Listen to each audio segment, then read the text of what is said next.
Regresemos, le vamos a dar la bienvenida, primero que todo, disculpándonos si ya está vía Zoom, le vamos a dar la bienvenida a Krista Walters, presidenta ejecutiva del Movimiento Cívico Nacional, para que nos comente acerca de la acción que presentaron hoy y también acerca de la auditoría que llevó a cabo la Contraloría, que dio, como considero yo, uno de los resultados más impactantes de lo que está pasando en la realidad de la educación en nuestra Guatemala. Esta aproximadamente falta de asistencia del 40% de los, entre comillas, maestros a dar clases. ¿Por qué? Porque no quieren llegar y solo se quieren embolsar el pisto, o porque simple y sencillamente ya no se justifica su trabajo, porque no hay suficientes estudiantes, porque ellos junto con sus padres o ellos por su cuenta pues, han emigrado. Vamos a una breve pausa y regresamos con ustedes en unos minutos. Quédense con nosotros en la emisión del mediodía de Libertópolis.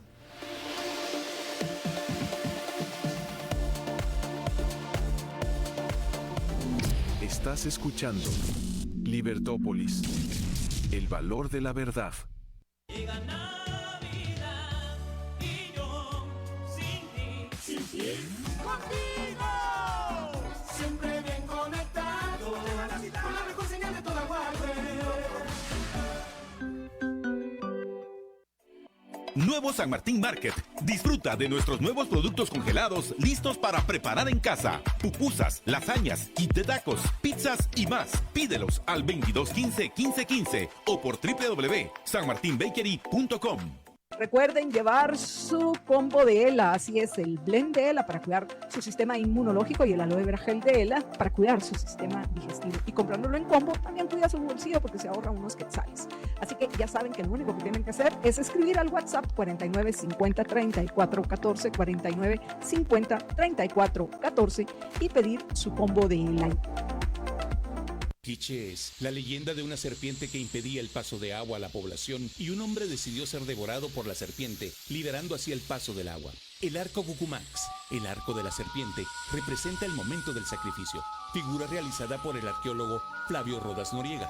Este mes exploremos Quiché, exploremos Guatemala. Ingresa a exploraguate.gt y allí encontrarás toda la información sobre estos y muchos lugares turísticos más.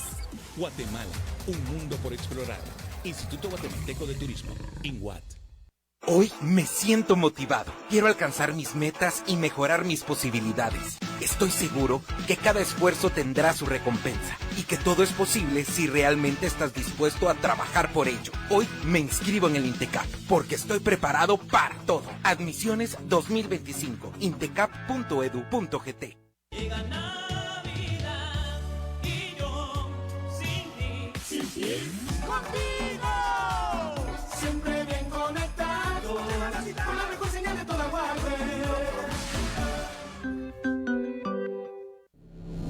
Estás escuchando Libertópolis, el valor de la verdad.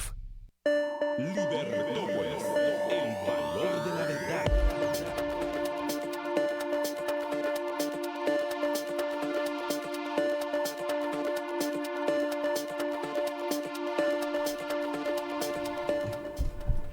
Es hora de armar tu canasta navideña y que no te falte la bolita de jamón Virginia de Santa Lucía. Además, disfruta de un delicioso pavo horneado o una pierna de cerdo fresca o horneada. Haz tu pedido al 41 51 87 68. 41 51 87 68. Santa Lucía en tu mesa todo el día.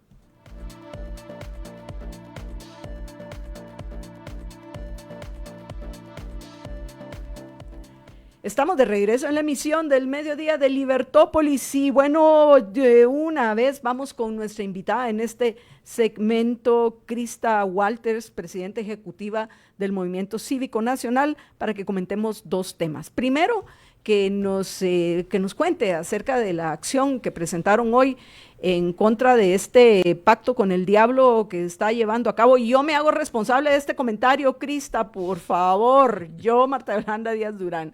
Ese pacto con el diablo llamado Jovel Acevedo que está haciendo la ministra de Educación en secreto. Ese es el primer tema. Y el segundo que queremos que abordemos es los resultados de la auditoría que llevó a cabo la Contraloría, según la cual el 40% de los maestros ni siquiera llegan a clases. ¿Y por qué les estamos pagando?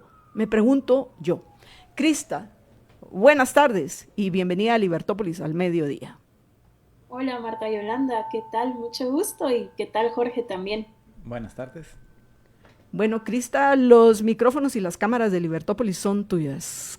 Abordemos primero, ¿qué te parece la acción que presentaron hoy? Adelante. Perfecto. Hoy como Movimiento Cívico Nacional pues estuvimos en la Corte de Constitucionalidad presentando una acción de inconstitucionalidad para que se aplique en contra de un acuerdo del Ministerio de Educación.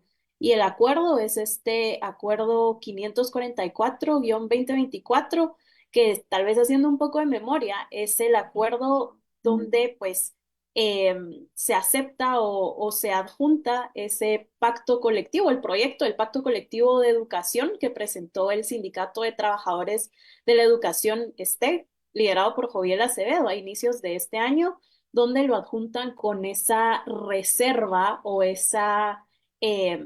ese requerimiento de que sea confidencial a pesar de que eso es ilegal. Entonces, nosotros pues presentamos esta inconstitucionalidad en contra de ese acuerdo porque nosotros consideramos que, a ver, hay razones suficientes para decir que viola varios artículos de nuestra Constitución, entre ellos el artículo 28, el artículo 30, 152, 154, y nosotros vemos que es necesario que se cumpla los principios de transparencia, los principios de rendición de cuentas, porque estamos hablando de un proyecto de pacto colectivo que no cumple los requisitos para hacer información confidencial, pero también estamos hablando que al final del día no es solamente el papel o el documento, sino que estamos hablando de algo que implica muchísimo más allá de eso. Estamos hablando de un servicio básico que tiene que dar el Estado y por lo tanto también estamos hablando entonces de cómo afecta toda esta negociación colectiva en la educación de los niños y también en cómo se llevan a cabo, cómo funciona dentro de nuestro ordenamiento, entonces esa transparencia que debiese de existir. Crista, ¿cómo este no es la primera acción que ustedes presentan? No voy a decir que les han rechazado, pues al fin todos los amparos siguen un proceso, pero ¿cómo esperan ustedes de que esta reciente acción que presentaron no siga el mismo camino que los anteriores amparos u otras medidas que han presentado que no han dado los resultados que hubiéramos esperado? Hubiéramos Claro. esperado que la Corte de Constitucionalidad los amparara, sin embargo, no fue así. ¿Cómo hicieron para cuidarse a la hora de presentarlos? ¿Qué cambios hay en lo que respecta a las acciones que emprendieron con anterioridad? Sí, nosotros hemos puesto en marcha, digamos, una serie de acciones legales y el objetivo siempre es uno y es bastante claro, es defender los principios de legalidad, transparencia y acceso a la información que establece nuestra Constitución. Y tal vez hay una diferencia, por ejemplo, en el camino que tomamos con respecto al amparo que presentamos ante la Corte Suprema de Justicia versus la inconstitucionalidad que hemos presentado hoy. Si bien las dos son herramientas legales que se complementan, persiguen fines distintos, pero se alinean con la defensa de los derechos constitucionales. Por un lado, el amparo que presentamos busca proteger derechos específicos en situaciones particulares, como es el acceso a la información pública, que se nos fue negado injustificadamente. Entonces, el amparo va por ese lado y por el momento se negó el amparo provisional, pero evacuamos ya audiencia y estamos esperando a que la Corte Suprema de Justicia pues abra el espacio a pruebas, ¿verdad? Para poder seguir por ese lado.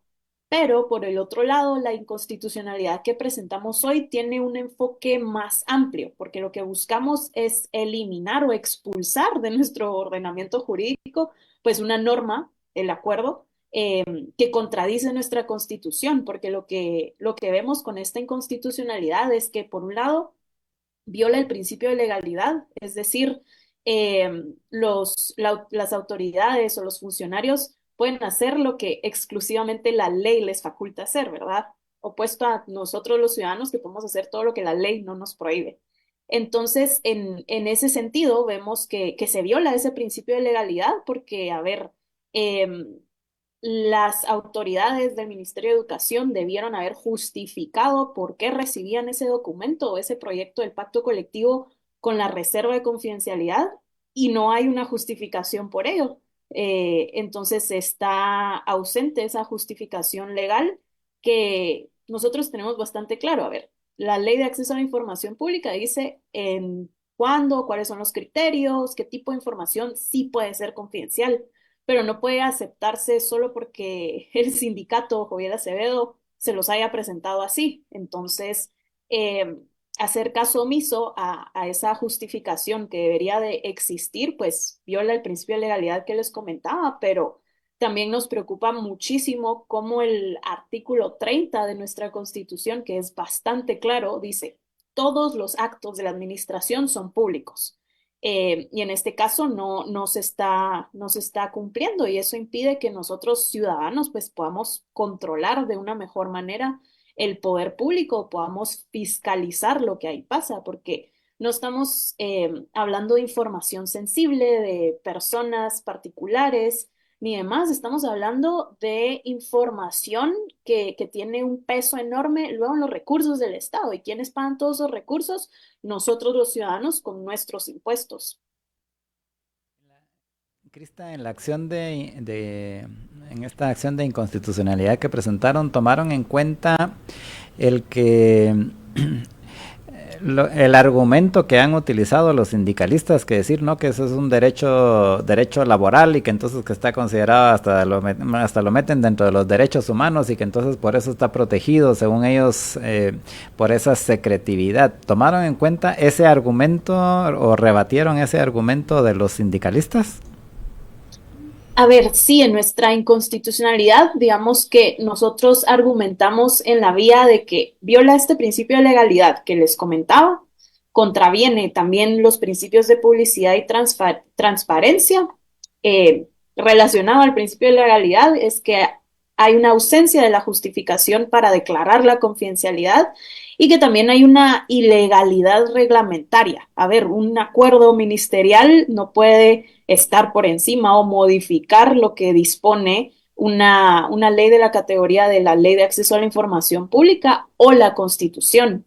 Y ese argumento de que tiene que haber como secretividad o que se tenga que ocultar lo que ahí se negocia es un precedente terrible que si bien se ha dado, por ejemplo, en la negociación pasada que no tuvimos los ciudadanos en el 2022 acceso, no supimos qué estaba pasando ahí hasta una vez se haya firmado, es improcedente que sigamos con esas prácticas dentro del sector público. En ese sentido, las negociaciones colectivas, no solo de este pacto colectivo, pero de otras, tienen que ser totalmente públicas para que los ciudadanos sepan qué se está negociando y qué se están comprometiendo las autoridades, porque luego vemos, tal vez relacionado con la otra noticia que mencionaba Marta Yolanda, como así de que pueden haber maestros, docentes que falten un sinfín de días a las escuelas y los niños se queden pues sin nada, ¿verdad?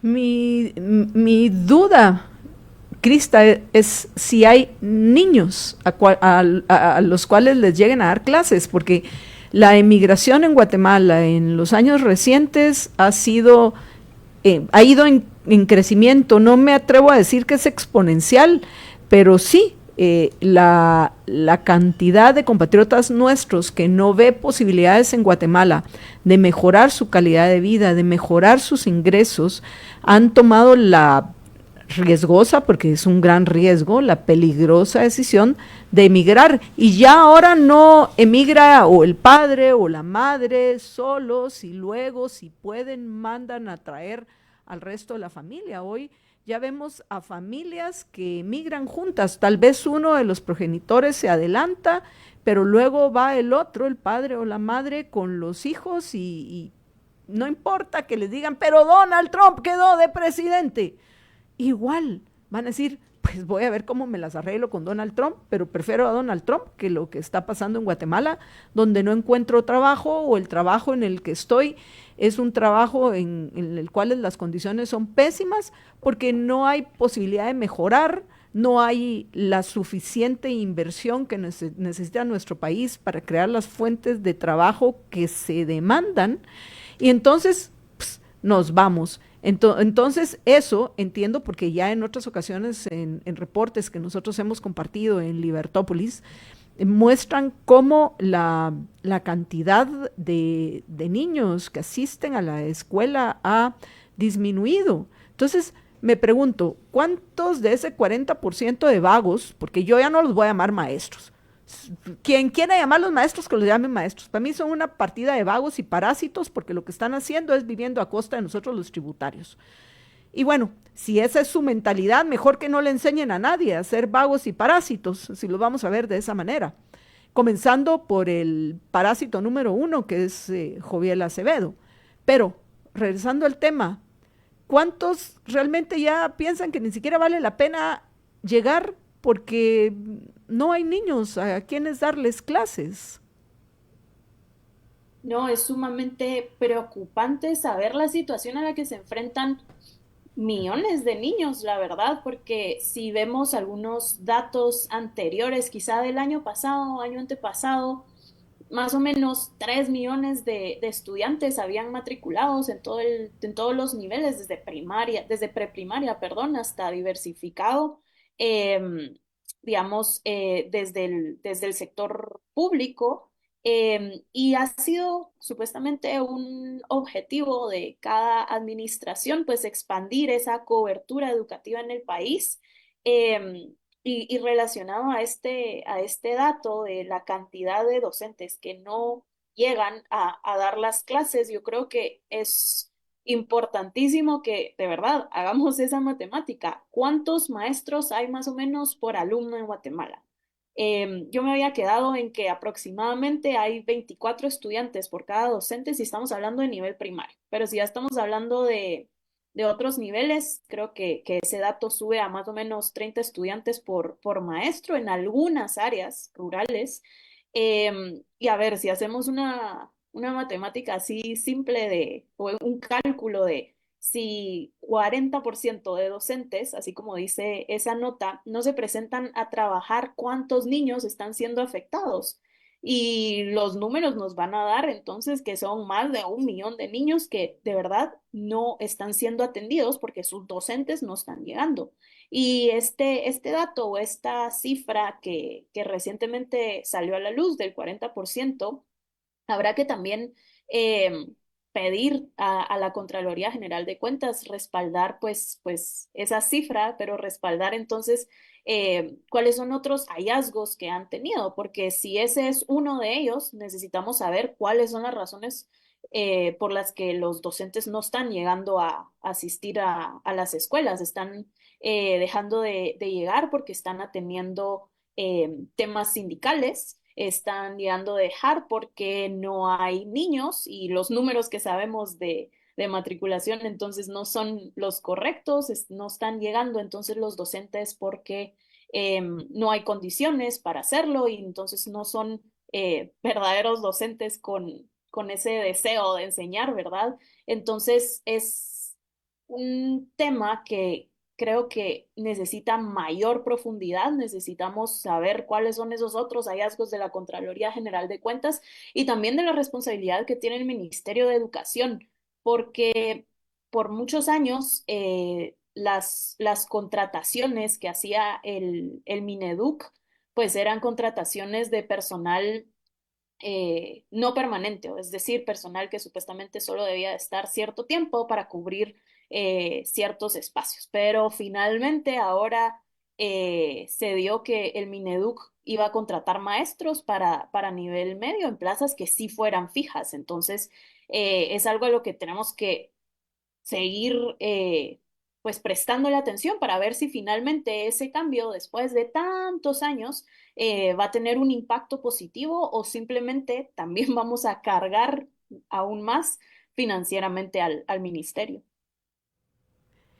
Crista, bueno, hemos ya cubierto los temas que habíamos acordado.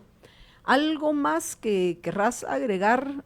Perdón, Jorge tiene una pregunta. Adelante, Sí, George. ¿han investigado si en los otros ministerios está sucediendo cosas similares en el sentido de que, por ejemplo, se ha hecho muy famoso esta negociación del pacto colectivo en el Ministerio de Educación?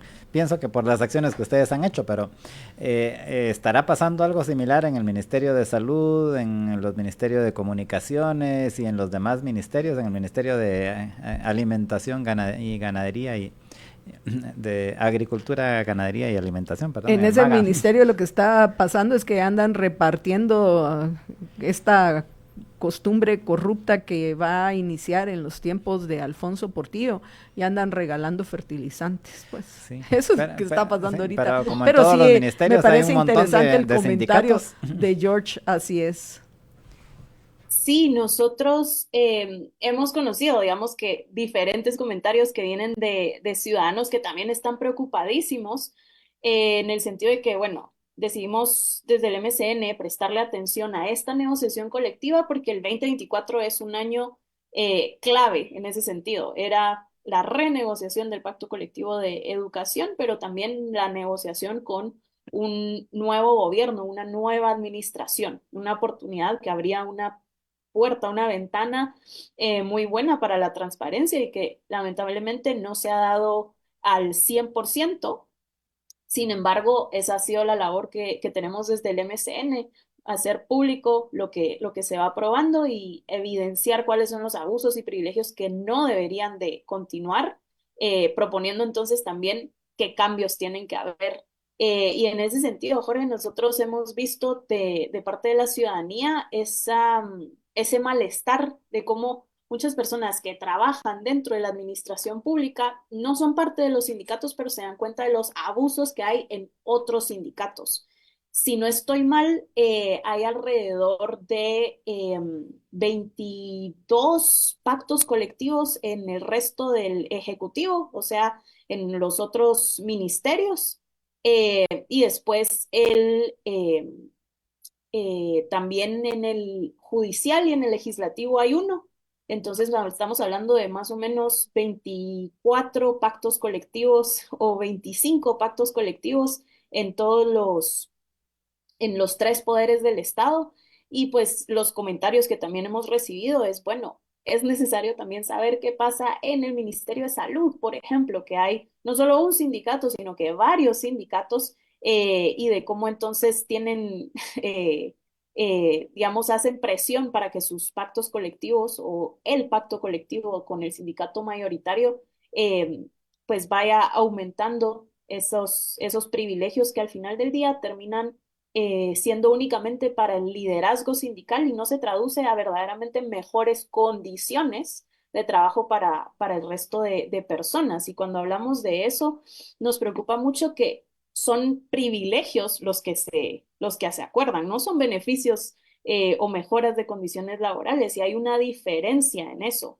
En nuestro ordenamiento o en nuestro país, digamos, no deberían de existir beneficios para grupos específicos, sino que si estamos hablando de una negociación colectiva, claro que se puede dar, pero eso no significa extraer recursos del Estado para ciertas personas. Entonces, sí, nos preocupa muchísimo que en el resto de los poderes del Estado vemos muchísimos pactos colectivos, como les decía, alrededor de otros 23, 22 o 23 pactos colectivos supimos que hay a través de una solicitud de acceso a la información que hicimos al Ministerio de Trabajo y que no me extrañaría que en el resto encontremos muchos de estos abusos y privilegios que también están en el de educación. Gracias, Crista. Y solo quiero añadir un dato más. Hacías unas preguntas hace un rato de por qué o las razones por las cuales puede ser de que los maestros no estén llegando a clases. Yo quiero añadir una más. Y puede ser que no estén llegando a clases simplemente porque no pasa nada. O sea, van o no van y igual les pagan, igual les dan todos sus privilegios, igual les dan todas sus prebendas y no pasa absolutamente nada. Creería que esa ha de ser una razón importante para muchos. Crista. Sí, lamentablemente algo que no se, bueno, se ha tratado de incluir en otras negociaciones colectivas en el Ministerio de Educación, pero cuando ya llegamos a la hora de la hora o en el día a día no se cumple, muy lamentablemente, pero es pues esa evaluación la gestión por resultados que deberían de tener los docentes también, pero esa evaluación de si sí están haciendo bien su trabajo o no lo están haciendo bien y qué incentivos hay, entonces, como decía Jorge, para que asistan o no. Si los incentivos están puestos a que, bueno, no hay ninguna verificación, no hay nadie que fiscalice entonces el trabajo que hacen, el incentivo va a ser, nadie me va a hacer nada, no voy a tener ninguna represalia por no asistir. Crista, ¿algo más que querrás agregar antes de que terminemos? Sí, pues invitarlos a nuestra página de msn.org.gt, donde van a poder encontrar un observatorio ciudadano donde nosotros estamos colgando las actas de las sesiones de la negociación de este pacto colectivo, porque si bien los ciudadanos no pudimos tener acceso a ese proyecto o a ese borrador que se presentó a inicio de año, las negociaciones empezaron hace meses y sí hemos podido tener acceso a través de solicitudes de acceso a la información a las actas de cada sesión que tiene el Ministerio de Educación y el sindicato liderado por Joviel Acevedo. Y pues ahí los ciudadanos podemos encontrar un resumen de todas esas sesiones, pero también una comparación de lo que se está aprobando este año versus el pacto vigente y saber cómo pues afecta presupuestariamente, pero también cómo se van qué cambios existen en esta negociación y cómo quedaría entonces el pacto colectivo para que podamos saber y transparentar esas negociaciones que no han podido ser transparentadas por parte de las partes. Crista, gracias por acompañarnos y hasta la próxima. A ustedes, feliz tarde. Buenas tardes.